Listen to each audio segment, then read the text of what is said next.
À la fin du 19e siècle, à l'époque précise où la photographie prenait toute son ampleur,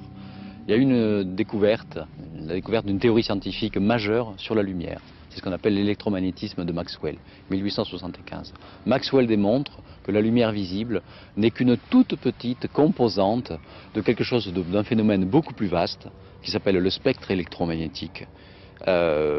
qui s'étend sur toutes les longueurs d'onde et toutes les fréquences. Et dans ce spectre électromagnétique, il y a les ondes radio, il y a la partie visible, une infime fenêtre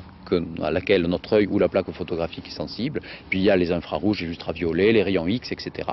Mais ce n'est qu'au XXe siècle qu'on a été capable de construire des détecteurs, des télescopes, capables de voir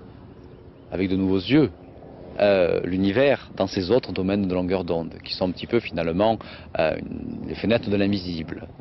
Donc par exemple, quand on observe le soleil avec les rayons X, on ne voit pas une boule bien ronde, comme on a l'habitude de le voir ordinairement, mais on voit au contraire des choses extrêmement bizarres. On voit des taches qui sont en fait les centres d'activité magnétique du soleil, là où les températures sont beaucoup plus élevées. Et donc aujourd'hui, dans l'astronomie d'aujourd'hui, on a un paysage céleste extraordinairement enrichi par rapport au paysage céleste que l'on pouvait avoir à la fin du 19e siècle, grâce précisément à l'accès à cet univers normalement invisible, mais qui est finalement rendu visible par la technologie moderne.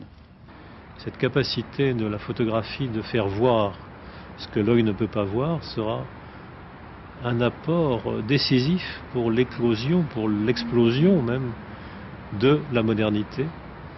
et de cet espoir insensé de la peinture de capter un au-delà rétinien, un au-delà du visible, un au-delà du monde sensible. Et là, à nouveau, on rencontre cette liaison très étroite, indissoluble en fait, entre spéculation scientifique et rêverie métaphysique.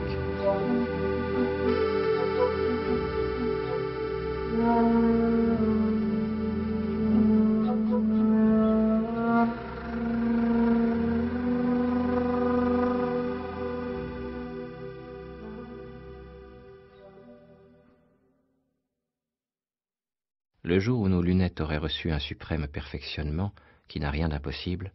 la profondeur incommensurable étant partout peuplée d'astres à des éloignements divers,